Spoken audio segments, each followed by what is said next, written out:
We're a tier one venture firm based in Silicon Valley in New York. We invest at the intersection of technology and healthcare.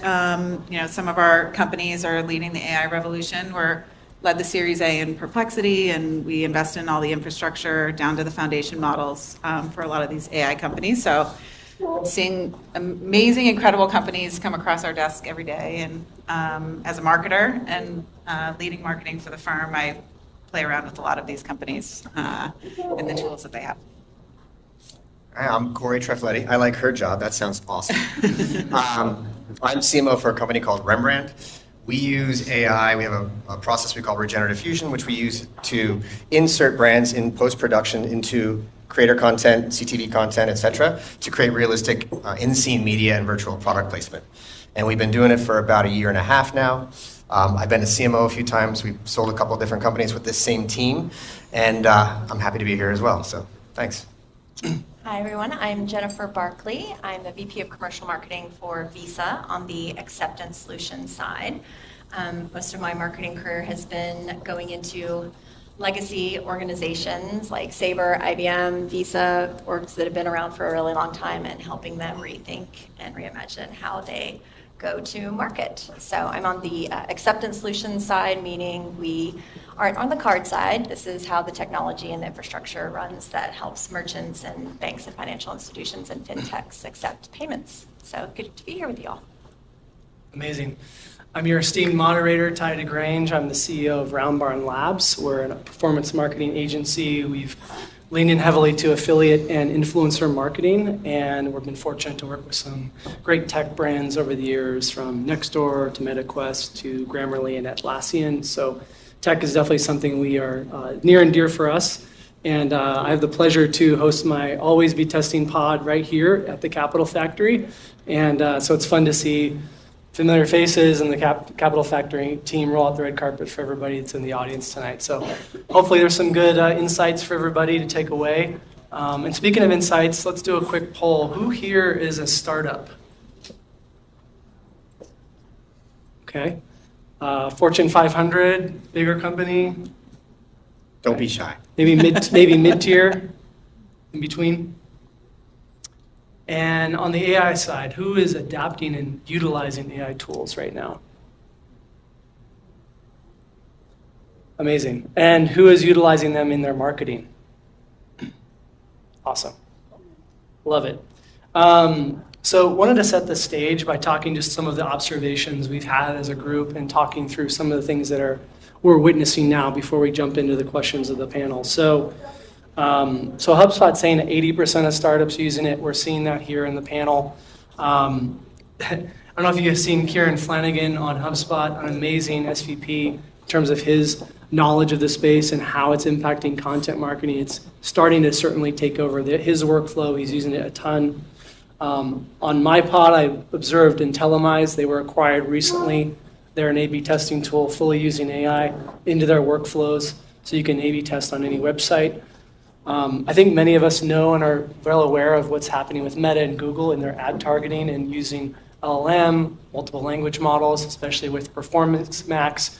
We deal with that a lot in performance marketing. So it's certainly here. On the creative side, there's Pencil, Midjourney. They're actually using it full on, just straight up using it in ads. We're actually seeing it start to happen with TV, ads.ai, where connected TV is starting to get ads fully utilized and created with AI. So some observations we're seeing, we talked about this a lot. I just wanted to set that stage, and it sounds like this group is starting to delve into that. So hopefully we'll have some good questions as we come into the end here. Let's kick it off here. Where are we at in the cycle of AI in terms of the kind of Gartner hype cycle we've talked about? Where are we at currently in your view? I think we're just starting to reach the peak. I think we are probably, maybe the reason all of you are in this room is to just trying to do some of this information into things that can be a little bit more actionable. I myself feel incredibly overwhelmed with all the tools that are coming our way, and I'm trying as many as I can. And I think evaluating them is a personal perspective as well as trusting your community and seeing what works and what doesn't, because the thing that we can't risk is our time and efficiency. And so I think we're just starting to reach the peak, and probably within the next like 12 to 18 months, we'll start to see the dip of people just being exhausted, trying to figure out what works best, and potentially some consolidation in the market. I'm already exhausted. Just going to LinkedIn exhausts me in terms of AI. So I think it's quite personal, honestly. Just depending on, what size organization you're in, what you're using it for, how bombarded you may be. So just case in point, my experience and, Alexis's would be completely different. And I think that, it's a means to an end. And so to the extent that you've already identified what it is that you need to do better, right, around your core in your marketing programs, if you have had that clear roadmap of these are the gaps that I have and I know what I need now, you are leaps and bounds ahead, right? Versus there's AI, and you're all over the place and trying to figure out how you're going to, that would be going backwards. I think that that's a much more exhausting place to be, not because of Alexis, she has a different job, so for a different reason, but for a larger organization, looking and assessing the different tools, and just individually how comfortable we are. I look across my own team, 50, 60 of us, and all around the world, and looking at how some people are adopting it and they're much more comfortable with it, and then some aren't. But overall, I think that you'll find some places where, slope of disillusionment, and then some people have already, found a way out and they're monetizing it, and they're good to go. So I think it's quite a personal way to plot it, really. Yeah, and I'm probably sitting between both of you, literally and figuratively, because I think it depends who you're talking to. Yep. If you talk to people in the media who write, I get to write for Media Post and I get to write for other people too, but the people who write about it are already in the trough of disillusionment. They're saying, well, this company's complete out in front of their skis and everything. Yeah, I think that individuals, we're at the stage where it's either a habit or it's not. And I think that's a really big note to take into consideration, because if it's become a habit, like the panel that was here before us, those folks are using it every single day, and it's in streamlining their processes and helping them find new ways to get stuff done in a faster clip. Now, whether it's better or not, it's up to the individual, because hopefully you're still adding some of your own value into it. But I think if you're at that stage where it's a habit, then you're totally on board and you're actually constantly finding new tools. If you're at the stage where maybe you were in a big company, and you're probably the exception in a big company to some of what I have seen, which is that your company is so far against allowing you to use any of this stuff that you're like, forget it, I'm not going to. I can't put it on my work computer, so I'm not going to use this stuff. I'm just going to go back to doing it the way that I've been doing it for the last however many years. So I think on an individual basis, it just depends on whether or not you've actually leaned in already and you've found the benefits of these tools or not. I think there's multiple ways to approach this, but what I found, and I'm curious to hear from y'all how you're approaching this on a day-to-day basis, there's the specific triage of finding a hack where you're like, man, I don't want to do this task anymore, so I'm going to find a hack to solve that. And I've done that multiple times. Then there's also approaching it based on first principles, like clean slate, try and approach new workflows that you've just never done before. Like, what is this enabling that you've just never had the opportunity to do before? I come from creative brand building strategy, so I'm like less on the performance side and more on the brand building side. And it's unlocked so much for us and our portfolio companies and our individual marketing team to find new ways to generate content that still holds on to the creative process. And to me, that's first principles. It's like, you still hold on to your strategic values of what you need to deliver on, but you're finding new ways to approach it in ways that you never have before. So I'll give you an example. We work with a company called DXM. They're an early stage seed AI like software service model where you feed your brand guidelines into the platform. And so anything you generate onto the platform, so it's the kind of a hyped version of Midjourney, because you can still generate, but it's generating based on your brand guidelines. It has completely unlocked the type of content that we're able to generate. Either we would have to hire a designer, they haven't gotten into animation, but that time and value that you're getting from a designer to be able to have it do on-branded content and have 20 different versions in a matter of minutes, to me is first principles. Like, we just didn't have that opportunity before. So I think that's an important thing to keep in mind, is like, find your hacks, but also try and approach things from like clean slate. What are the new things you want to learn? My team will want to test that, so we need a QR code for everybody to go and start testing it. Yes. I just want to call out to what you shared earlier as well, the habit formation. What a great call out for, you've got so much great startup energy in the room. getting that habit right, getting that habit flow going. I mean, that's what you need to do for your customers at this time. And so what a Yeah. great analogy between getting the habit dialed in for your own work at AI, but also as a startup. Well, the fact of the matter is that everybody here is human. I hope. I hope so. Okay? So how many of you, when you For now. how many of you, when you get thrust into a stressful situation and your CEO is asking you 100 questions and everybody's asking you 100 questions, you default back to what you know, which is just to start doing stuff. Or maybe you're a delegator, you start delegating stuff. To change that habit and say, well, maybe I'll go use this tool because it'll allow me to do something faster, I think that's one big key thing to realize, that when you're in that situation, you have to force yourself to change your habit. The second component, and I only discovered this in the last week, to be brutally honest, because I've been using some of these tools, but within our company, we finally got access to Gemini. Gemini's baked into the Google Suite. Oh my God, it's so much faster and it's so much easier to be a habit now, because I no longer have to take my copy, go drop it somewhere else, play with it, bring it back. It's right there on a dual screen. All of a sudden, everything is significantly faster. It changed a habit for me almost overnight for literally everything I'm doing in G Suite. So those kinds of integrations and the fact that you can catch yourself in a moment of stress and instability and say, I'm going to try this something differently, is huge. Our team just added it like 3 weeks ago. Yeah. And we're still gathering information to say, is this, and it's kind of a segue. We talked a little bit about what's hot, what's not. Maybe better phrased for the group, we talked about what's working, what's not. You have some observations on to date, like what's actually working versus what's kind of missing the mark. So we have a custom instance of ChatGPT at Visa that we put in place very quickly. Did it launch in November 2022? So it's just under 2 years old, which is kind of crazy to think about. That has layers to it. So you can query, the trained database. You can query the kind of augmented database that's learning from within the firewall, if you will.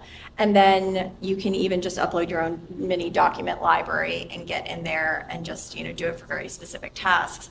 And when you're working with subject matter or any sort of industry, it could be financial services, it could be healthcare, anything that has so much compliance, regulation, just layers and layers. We're not selling lipstick. That's a whole other, and I think about AI for, Revlon or whatever. It's like, oh, so many cool creative things you could do with imagery and video. We go the other direction, which is how do you keep your messaging consistent and get your teams on board? And so particularly for, startups, if your goal is to grow and now you're going to bring other people into your fold, you're going to need to get them onboarded really quickly, understanding your messaging, your marketing team, your sales team, your product team, and everybody singing from the same hymnal. This concept of being able to have that way to organize information, to have people go and find what they need when they need it, from an organized set of, it's just been absolutely phenomenal. But the habits, being able, it's not just an individual habit, then how do you make sure your entire team is using it so that folks aren't off there? Love proactivity, but sometimes I'll see folks who've taken the initiative and it's like, you didn't have to do that. It's beautiful work. That is, so 5 years ago kind of a thing. And just being gently and doing the coaching to bring people on board. But I think that's an example of just being able to have that single source of truth, not just one truth, but something to be able to at least as a jumping off point in the springboard. The Always Be Testing podcast is sponsored by Roundbarnlabs. RBL is the growth agency. They are a leader in efficient customer acquisition and pound for pound, the most experienced team in affiliate marketing. For the last 9 years, they've worked with brands like Oculus, Amazon, Grammarly, eBay, Atlassian, Scotch Porter, Live Nation, Hatch, Puma, Hopin, StubHub, Recess, PacSun, Sunbasket, and more. They've generated over 100 million in media spend, over 250 million in traffic generated, 500 million in revenue generated. They go beyond the data to give you the why and the revenue generating recommendations to grow and create a paid marketing flywheel for your brand. So if you're a consumer e-com brand looking to go from 8 to 9 figure revenue per year, or an enterprise brand looking for a higher quality of data rigor and growth, check them out at roundbarnlabs.com. How many of you consider yourselves part of the creative process, part of creative making? I've actually found, depending on the size and stage of your company and how big your team is, there's lots of different tools that can scale to something very specific, all the way through to a platform that can help you do a lot of things, like write creative briefs, generate images, write copy, write blog posts. I played around with Typeface AI and was pretty impressed with the breadth of it understanding the creative process. And I think the overarching evaluation criteria I use is to protect the creative process. Like that is so critical to keeping brand consistency, keeping that human connection, being able to ensure that there's like an emotional resonance in your work. So that's kind of the first principle that I use, which is making sure you're protecting the creative process. And places like Typeface can allow you to do that, but it also allows you to like have collaborative processes like Google Docs or write creative briefs for your team in a place where that could take days to do, or it might take 5 different people to do those. So playing around with tools where it's like a one-stop shop, I think work very well depending on the size of your team and how fast you need to move. And then there's other things like, last week, Cory and I were just talking about this. I was fascinated with what Runway AI launched with Act One. Did anybody see the launch of Act One? So you're basically, it's a master puppeteer. So you're putting someone in front of a camera, and I'm talking right now, and I give a script, and then it's translating that into any form of animation and dubbing my voiceover on it. I mean, if you think about the production process and the money and the time and the team required to produce animation like that, it's mind-blowing. Mm-hmm. It's truly mind-blowing. There was a tweet from last week where there were like 5 different major AI announcements in one day. And my husband and I sat down on the couch and I put the tweet up onto our TV and we just watched all the demos and we were like, holy shit. Like things are just rapidly evolving day after day. So anyways, those are 2 things that I find very interesting, but I have a whole list of stuff that I'm happy to share afterwards if anybody wants to get in touch. I think beyond what you're saying, that the habit is the one component. The other thing is that we live in a world where pretty much your team is distributed in different places. And the tools that we use are collaboration tech tools. And it's great when the AI is baked into the collaboration environment because it's not just you talking to the machine or you engaging with the machine, but everybody can. And it ends up having another person to further the conversation. So in addition to habit, it's collaboration. And then the last piece, which is the ability to set your ego aside. Because I will tell you that in many cases, I'll sit down with something and I'll start writing and then I'll put it in there and it comes back out. I'm like, damn, that was better than what I came up with. But the fact of the matter is, I'm like, I'm okay with that. It can be better because now I'm going to build on that. Whereas I think people get worried that, maybe this is actually going to be better than me. It won't be. It may be more creative in a Spark environment to give you something to play with, but you're still the better mind. You're still going to take that, play with it, forge that into something and go use it. And so if you can get habit and if you can get collaboration and you can get your ego out of the way, it actually becomes a fantastic tool. Well, and to build on that, it's quality in is quality out. Yeah, for sure. So, and I think that's probably the theme of a lot of the talks you're going to hear this week is it's true. Whatever you put into it is what you're going to get out of it. So I bet it's whatever your output was better, but it's because of what you prompted. What I put in was crap, right? It was really good prompt. You're only as good as your prompt. Yeah, but I would love to have like a 2-day course on like learning prompts. Like that's where I feel like I have, people are like, I have writer's block. I have prompt block. I'm like, I know I want to write something amazing, but I don't know what to write. So then I just like start writing random shit, but it actually knows what I'm saying. And it's fascinating. Like it spits something out, but quality in and quality out is really important. It's interesting too because, organizations really, the way I like to think of it is it's very rare that one will fail just out of spontaneous combustion, like something very major goes wrong or, a PR nightmare or something. They will be made or broken but at the seams. And so as marketers, if you look at where we sit in the organization, I think of it as the 3-legged stool. With product, because you have the product or the solution that you're marketing, and then you have sales, for some, if it's, a D2C company or something like that, maybe not so much if it's just e-commerce, but if you have a sales organization. And so the one can only be as successful as the other is successful. And for those who are in marketing, right? Like marketing and sales don't always get along. It's something so wild. I've really never kind of understood it.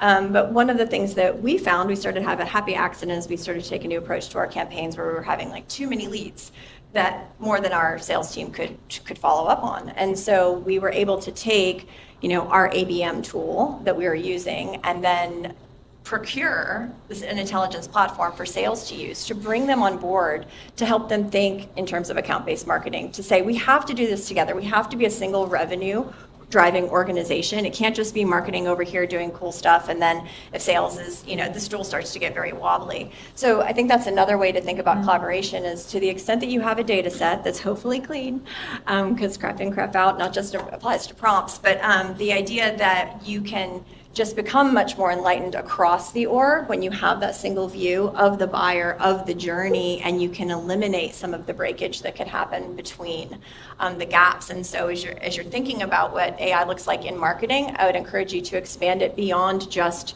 marketing. It is a relationship, and we have insights, and we're at the epicenter of these insights with our customers and with the market. A lot of folks think marketing does campaigns. We are the relationship conduit with the marketplace that we're trying to succeed in. And so that's what gets me the most excited is just how we can help bring that intelligence and that scope to other parts of our organizations. I love that, Jennifer. I was speaking with a great channel partner. He's building out a Series A software, so probably similar size, startup.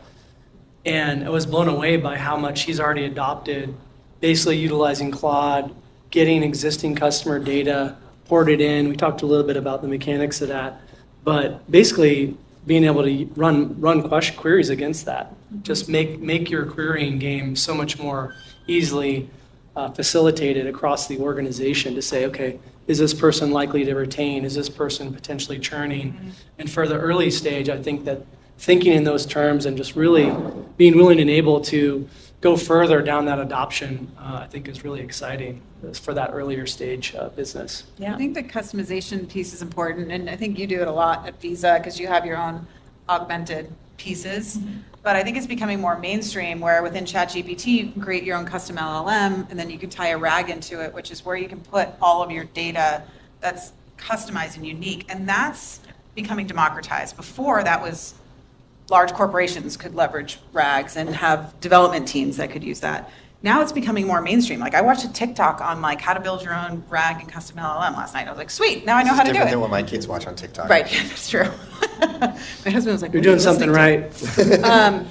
But do your research on that stuff because it's becoming democratized where you can build that stuff on your own, and we all have droves of data that we want to leverage, but leverage the tool to allow you to gain faster, more efficient insights than needing an entire analytics team to do it.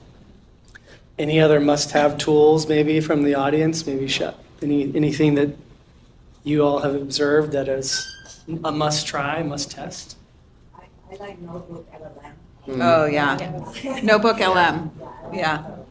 Yeah, I mean, I used Yeah, it's that the other day. amazing. I used it at your discretion. I think you mentioned it in our Yeah. call. Yeah. And then I loaded a bunch of documents into it, and then 30 seconds later, I had a full podcast. And my wife, I played it for my wife, and she's like, "Who are these people?" I'm like, "I don't know. They don't exist." And it was amazing. And It's incredible. It got 80% right. The other 20%, I'm like, I got to change that because I can't have that Yeah. out there publicly. But it's fascinating. Yeah.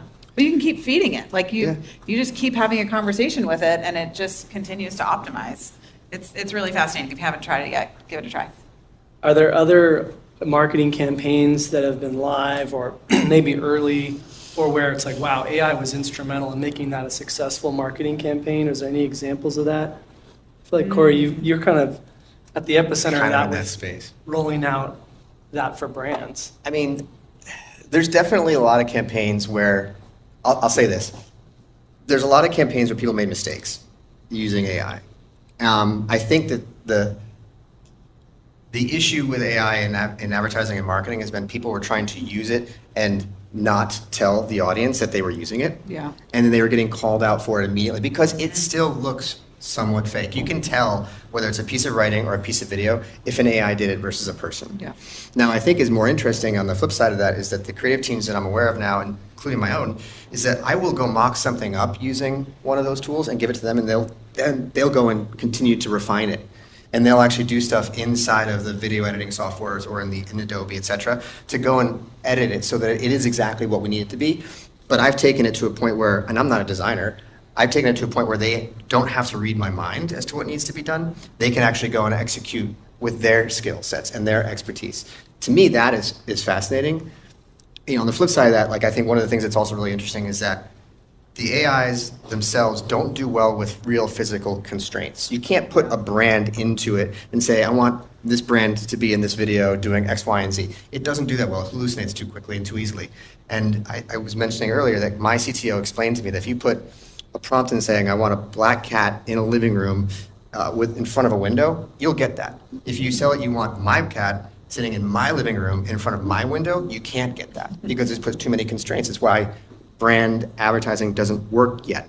You know, we're doing things that allow us to do a lot more real-time physical constraints because we're taking brand models and inserting them into existing content. But that's a different model than what a standard AI is being tasked to do. It's more like what your DXM is doing Yeah, too for DXM's the doing types of things. Yeah. But It starts to beg, the question of if you can plug it into the tool and the tool can spit it out, is it a brand or is it just an asset? Like, what is the brand? Is the brand having, the tone of voice and the uniqueness and the point of view? And so I think this is something that's going to be really interesting. It's just more of something to think about, right? Not than like one way or another of, a brand, I should have value. I get amazed all the time. It's like, God, you work for a brand, and just the brand, not the company, can be worth billions of dollars. Yeah. What made that? Human elements like trust, right? And those are things that. So I think it goes back to this idea of like it's the means to the end, and if you get too carried away. It was my daughter is 11, and we were looking at Pinterest the other day. I was showing her like what I was going to paint my face for Halloween. She asked me, and I showed her a picture, and she looks at me, and her lip curls up, which she learned from me, so I can't get too turned off by it. But she goes, that's AI, right? And I was like, looked at it, and I was like, yeah, okay, maybe. And she's like, well, it's not gonna look like that if you try to paint your face like that, because it's not even real. And I was like, okay, good point. Not too worried about that. It was just for inspo, but thank you. But as a marketer, I was like, wow, if you're working for a beauty brand or a clothing brand or Dove or any of, like, this is a really big deal. And it starts to get into, ethics and how we use it wisely, which is a whole other conversation that I think everybody should have and think about. But it's really, it starts to, you can put your guidelines in and it can get you so far. And this is where we start talking about the roles will start to, morph and change. But that idea of like, where is it a brand and where is it the asset? Mm-hmm. And being really cognizant of that. I think it comes back to quality standard. I mean, my definition of brand is the sum of all touch points a company has with its customers. So that runs across the entire organization. It runs across customer service, all the way to product, everything. So if you're thinking about how do you sustain the brand that you've built or what you're trying to build, you have to look across everything. So customer service, AI has revolutionized the customer service model, but you have to be able to hold the standards and know what those standards are, and then be able to create that across the organization to say, we are holding these standards for our brand. And then, there's maybe at some point it would be interesting to create like an advisory board that is able to, and maybe it's not the executive committee, it's like an advisory board of, as we start to leverage these tools across the organization, what standard are we holding and how are we evaluating this? Because as your company grows and you're from 50 people to 100 people to 150 people, it can start to fall apart real fast. So those are things to really start to think about as you scale and grow, is like I always use like the 80-20 rule. It's like that 80% needs to be kind of on lockdown a little bit to keep that consistency, and then there's that 20% to like test and play. But you don't want to stifle creativity, but you also kind of need to put some guardrails around that, and so it's a slippery slope. Yeah, it resonates hard with me when you talk about trust, because I think we've observed it. I know our team as a performance marketing agency so much. There's just so much documentation and data to support that. A lot of trust, unfortunately, is kind of broken or needing repair with a lot of institutions, a lot of brands. And I think if you're a brand that's emerging, you're building something to be able to, over-index on trust for your customers and use AI in the right ways for your customers, I think is, it can empower, it can accelerate, it can get more insights. And I think you nailed it. We're really have to focus in on that when it comes to like affiliate influencers. That can go in bad ways if it's not monitored. Yeah. But fortunately, it's not just the brands talking to you. It's third parties that people resonate with and trust talking to you. Just like a friendly suggestion. You want that. So the trust piece is so fascinating to me in this conversation around marketing because it's such a big one. Which is why so many people have already done it wrong. If you use AI and you try to mask it and pretend it was your team that did that, you're always going to get caught. Yeah. And then you've lost trust. You've eroded that trust. There's somebody, I can't remember where I read it, but it was like, your audience is now a blend of human and technology. And it like really stopped me in my tracks. It was like, it's so true. We are now, it's not just us humans who are the audience now. Like the technology is now going to start to weave into who we're talking to, how people make decisions, like all of it, the whole journey, the whole process is now suddenly interwoven between the two. It's something to really think about how do you think about this, like how do you define your ICP in the next 24 months? Like it's not just a person. So what does that look like? And what does that mean for your business and how you build product? Because you can manipulate it and you can create your own echo chamber. Like we all know, like what you like on LinkedIn is you're going to see more of that. It's like, oh gosh, don't linger too long on so-and-so's post because I'm just going to see, whatever for the next week straight. And that's, and so are we having authentic engagements both ways? Yeah. It's quite fascinating. And, Tye, I'm sure you see a lot too, like this idea of, relinquishing control. And there's so many different elements to that. You're relinquishing control to AI, you're relinquishing control to influencers. You put the two of those together, it's like, I don't know. Scary. Those are the things that don't get past procurement very easily. Lisa's gonna veto that one. Yeah, we've tried. It's an interesting question too, just to go back to the topic itself, right? Driving better results. If your audience is partially made of technology, how do you still measure the appropriate results for what we're trying to do? Because there's a portion of the quote unquote audience that is just basically taking what we do, spitting it back to us in some way, shape, or form. It's almost like your website becoming a knowledge base that's just getting crawled by a new piece of technology then to suck more information in. And what does the funnel look like? Yeah. Like how does the consumer or Chaos. decision-making funnel change? Yeah. Like I've heard of people prompting in like, plan my trip to Napa. It's like, okay, well, so a computer just decided what hotel you're staying at, right? So it can completely change, and not in a scary way. Like I think we can embrace this as like product builders and brand builders. Like there is an opportunity here, but I mean, I can understand how it gets a little questionable at times, but. We talked about this a little bit, like the monetization piece hasn't yet been worked out for the Perplexities and the Claudes and the Chat GPTs yet. And look at how much has changed on Google just in a short time. Yeah. Some of the best SEOs in the world in the last 8 months have already reported a 10% decline in SERP traffic. We're seeing it directly at an affiliate because so much of affiliate has moved into the content review game, intersecting with that SERP, and because of artificial intelligence overviews that they rolled out, and also because of their core updates. So kind of what's your strategy to kind of integrate with Perplexity and these other tools in OpenAI once you can? The Always Be Testing podcast is sponsored by Roundbarnlabs. RBL is the growth agency. They are a leader in efficient customer acquisition and pound for pound, the most experienced team in affiliate marketing. For the last 9 years, they've worked with brands like Oculus, Amazon, Grammarly, eBay, Atlassian, Scotch Porter, Live Nation, Hatch, Puma, Hopin, StubHub, Recess, PacSun, Sunbasket, and more. They've generated over $100 million in media spend, over $250 million in traffic generated, $500 million in revenue generated. They go beyond the data to give you the why and the revenue generating recommendations to grow and create a paid marketing flywheel for your brand. So if you're a consumer e-com brand looking to go from 8 to 9 figure revenue per year, or an enterprise brand looking for a higher quality of data rigor and growth, check them out at roundbarnlabs.com. And it Well, has to be, oh, go ahead, Alexis. I was just going to say, Arvin, the CEO of Perplexity, has made it very clear that the way he's going to eventually integrate the paid model into Perplexity is the opposite of Google. It's not a pay-to-play model. It is how is your knowledge base going to better the search process for what the end user wants.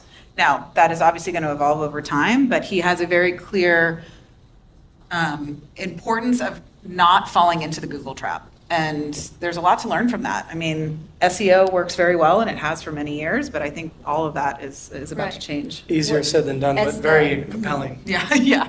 We'll see how it as- unravels. as the interface goes away, as it is, then the whole model, like the fact that it's a bidding model and you're bidding for visual real estate, and the visual real estate is being usurped by, I mean, I don't know about you guys, like 80% of what I used to Google just less than a year ago, You don't it do just anything. doesn't happen. Before we- I have conversations with my people in my pocket. Somebody had said it once, and And I they used it have somewhere names. else. But like, if you ever killed somebody, AI. the best place to hide the body is on the second page of the Google search results because no one will ever see it. Now it's below the fold. It's going to be in Web3, and it's just a really interesting thing. So you have your, what AI looks like 5 years, or the next, what do you want to do over the next 12 months, 18 months in your fiscal cycles for your planning and your budgeting and everything. And then 5 year, and then anything past that, you have to start thinking about the fact that it's an interfaceless view. I'm not saying I'm advocating for it, by the way, and it sounds a little extreme, but it is the way to start, thinking about what that might look like if you're in it for the long run. Yeah. That's as a awesome. marketer. We covered some awesome things. I think we're all done here, gang. Ready for some questions? Yeah. Got one here in the front row. We got one in the second row. Oh, go ahead. We've got a bunch. My question is about the issue that we have now with scam that are being also using marketing like AI. So basically, we're going to get sooner or later to the point where there's more scam marketing material out there than real material. So whatever your product or service is, we'll get to the point when someone looks up for your product or service, the 10 first results will be scammers, some of which may actually impersonate you in a very convincing way. Do you have any sort of thought process at how to deal with that issue that's upcoming? And perhaps another part to that question, you haven't really said anything about how to use AI to better target your individual customers. Mm-hmm. So engaging outside of public ads, having personalized ads for every single human individual that you want to target. That's something that you can do with AI, and you haven't really mentioned that. Is that something you're thinking about or something? Yeah, so in terms of nurturing and targeting and being able to get to that level of personalization, I think it's one of the biggest opportunities that organizations have to be able to meet the customer where they are based on their behavior.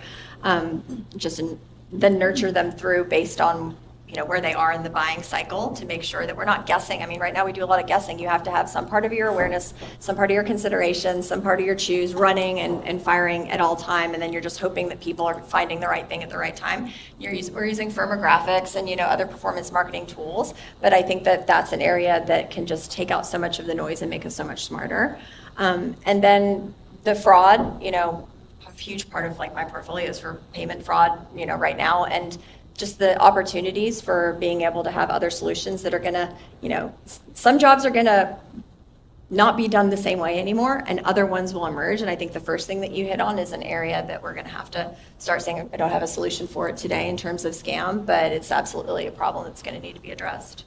I would add, just having been in the ad space as long as I had been, it's been way too long. If you look at the backside, AI and ML have been around in most of the platforms that you all use for the last 20 years to do targeting. The situation is interesting because in the last 5 years with this impending cookie apocalypse, when people were starting to move away from third-party data and only use first-party data, you've got this situation now where actually more people are going back to contextual and away from pure data-driven targeting, or a combo of the two things using first-party and contextual. So that is interesting in that it's going to allow you to go focus more on the context, which can be then read and prescribed with AI better than it was 20 years ago when it was the sole way of targeting an audience. So I think that's really one interesting development. And the partnerships. The partnerships that allow you to do the clean rooms and the data sharing, et cetera. On the flip side, the thing that you mentioned around the fraud, that's going to be really interesting because I see some potential future where if you look at how companies like Twitter were using the blue checks to do verification of real people as the handles. That model could be applied to the broader open web in terms of content and companies, where you could start to verify true companies as the source of content if companies like Perplexity allow that to be baked into its back-end infrastructure. Yeah. So there is a model where that verification component can come to the forefront across the entire open web because, to the point that was said earlier, traffic is going to drop by 50 or 75% across the open web over the next few years because of the generative search. You don't have to go anywhere. Everything's going to come to you. And if that information comes to you like it does with Copilot now, sourced with verification that it came from a legitimate company, that's a real big step forward to being able to debunk fraud. Thank you guys for everything. Alexis, you mentioned the difference between using AI for hacks versus workflows. Yeah. I was curious if you guys could just speak to some of those tools that we can use for hacks around more like video editing, when you're cutting like long form down to short form and trying to find some of that. And then you mentioned something around incorporating branded elements to Yeah. open that. Can you just speak to some of those tools that Sure. maybe we're not familiar with? The branded tools, I think Cory would agree, is like we're in the early stages of that. I think there's a lot of work to be done to integrate brands into content generation. I've used DXM. They're a small company. I'm happy to make intros to whoever would like that. Cory's company is doing some amazing work. On the workflow side, has anyone used Poppy AI? It's fascinating. So it's basically a workflow board that you can feed with anything. You can feed it with LinkedIn posts, product information, briefs, photos, and you put it all on the board, and then you basically create a traffic pattern to what your output is. It could be a landing page, it could be a creative brief, it could be photography, and all of that information is feeding into the output, which is really incredible. I mean, it's basically, if you're like, I have all this information and I know that I need to get to X, you just put it all into the workflow and then you tell it what you want the output to be. So that's really cool. There's Runway, which is still fairly new, but I think the what it's capable of generating, it's not necessarily video editing, but I think what it's capable of generating is giving production to anyone in their pocket. Like, you would probably have to spend 20 grand to get some type of animation output where you can just do that by recording yourself and having that turned over. And then on the content creative side, for writing, I've actually been spending more time with Claude. And now there's Jasper and Copy AI and things like that, but I actually am so impressed with the creative caliber of Claude's output. I spent a lot of time with ChatGPT just because it was easy, and then I switched over recently to Claude, and I'm really blown away. It's really impressive. And then obviously, like, Anthropic made a huge announcement last week where Claude can take over your computer and just do whatever you need it to do, which is scary and fascinating at the same time. So the demo that I saw was they had Claude build a website. They said, go build the website. It went in, it generated the code, it downloaded the code, and prompted it to create a website. So there's a ton of stuff out there, but those are just a few of them. I would just add too the AI built into stuff like Canva and Veed. Oh yeah, Like, I use Canva's Veed for all the video editing software, and it's great because you push a button, it'll spit out a whole bunch of social clips. Yeah, Using that's a great video. one. Like, those are great tools that are built into things you already use. Yeah. So it's a You habit, can just put in like a long form podcast and and it'll just spit out 10 different clips for you. Canva's done an amazing job of pivoting in the right way, Yeah. and centering all of their products and features around AI. Text Like, to it's- And I love that when you don't Yeah. have to go somewhere else to find it. It's in there. There's also, I know this isn't like creative output, but I end up dealing with this a lot.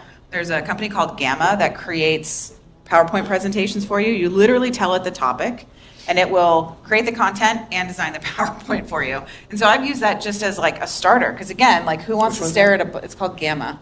Use that. It's really cool. And they have like a free trial, so you can go in. If you're like, I don't have time to build a PowerPoint presentation, at least just give it the content of what you want to talk about. And it's just like a really great place to start. We use affiliate.ai just to auto pull in insights and data into our Slack channel, auto-populated, which is kind of a niche one.